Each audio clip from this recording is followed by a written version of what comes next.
Hello friends, Radhe Radhe. आज मैं आपको पंचभीखू की कहानी सुनाऊंगी। तो पंचभीखू की कहानी सुनने के लिए हम अपने सीधे हाथ में तिल के दाने ले लेंगे।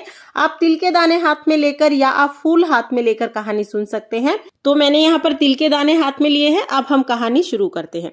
एक नगर में एक साहूकार रहता था। साहूकार के बेटे की बहू कार्तिक के महीने में रोजाना सुबह जल्दी उठकर गंगा जी नहाने जाती थी और वो पराये पुरुष का मुख कभी नहीं देखती थी।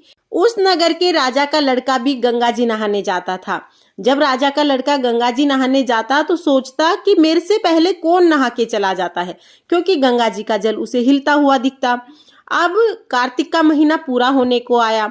5 दिन बचे थे। उस दिन साहूकार के बेटे की बहू नहाकर जा रही थी और राजा का बेटा आ रहा था। खुड़का सुनकर वो जल्दी जल्दी जाने लगी। जल्दबाजी में उसकी माला मोचड़ी वहीं पर छूट गई। राजा का लड़का आया और सोचने लगा कि जिसकी माला मोचड़ी इतनी सुंदर है वो खुद कितनी सुंदर होगी। साहूकार के बेटे की बहू ने कहलवा दिया कि मैं 5 दिन आऊंगी, पर किसी को साख भरने के लिए बिठा देना। राजा के बेटे ने गंगा जी पर बिछावन करके एक तोते को पिंजरे में टांग कर रख दिया। वह सुबह आई, पहली पैड़ी पर पैर रखा और बोली, हे कार्तिक के ठाकुर राई दामोदर, 5 पांडु छठे नारायण भीष्म राजा, उस पापी को नींद आ जा।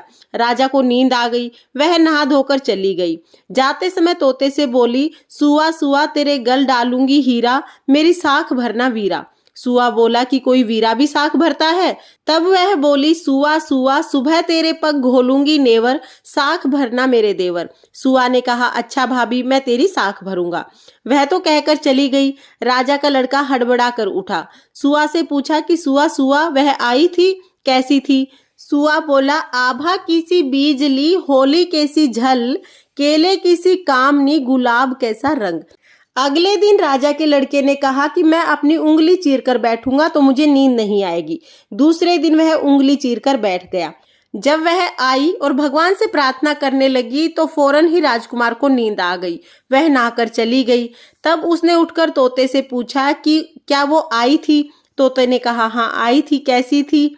आभा कैसी बीज ली, होली कैसी झल, केले कैसी कामनी, गुलाब कैसा रंग। तब राजकुमार ने कहा कि अब मैं अपनी आंखों में मिर्च डालकर बैठूंगा ताकि मुझे नींद ना आए।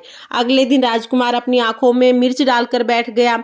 साहूकार के बेटे की बहू आई, भगवान से प्रार्थना की तो राजकुमार को नींद आ गई। साहूकार के बेटे की बहू आकर नहाकर चली गई। जाने के बाद राजकुमार की नींद खुली। उसने फिर से तोते से पूछा कि वो आई थी? तोते ने कहा, हाँ आई थी। फिर राजकुमार ने कहा कि आज मैं बिना बिस्तर के बैठूंगा और रात को बिना बिस्तर के बैठ गया। जब वह नहाने आई तो उसने फिर भगवान से वही बात की तो राजकुमार को नींद आ गई। जब वह नहाकर जाने लगी तो आंख बंद करके चली गई। राजकुमार ने उठकर देखा तो वह नहाकर जा चुकी थी। वह बोला कि तोते तोते आई थी? तोते ने कहा कि हाँ आई थी। राजकुमार ने कहा कि आज रात को मैं आग की अंगीठी लेकर बैठूंगा। अंगीठी लेकर बैठ गया। साहूकार के बेटे की बहू आई और भगवान से प्रार्थना करने लगे कि हे भगवान, 4 दिन तक आपने मेरा सत रखा है, आज भी इसे किसी तरह से नींद आ जाए।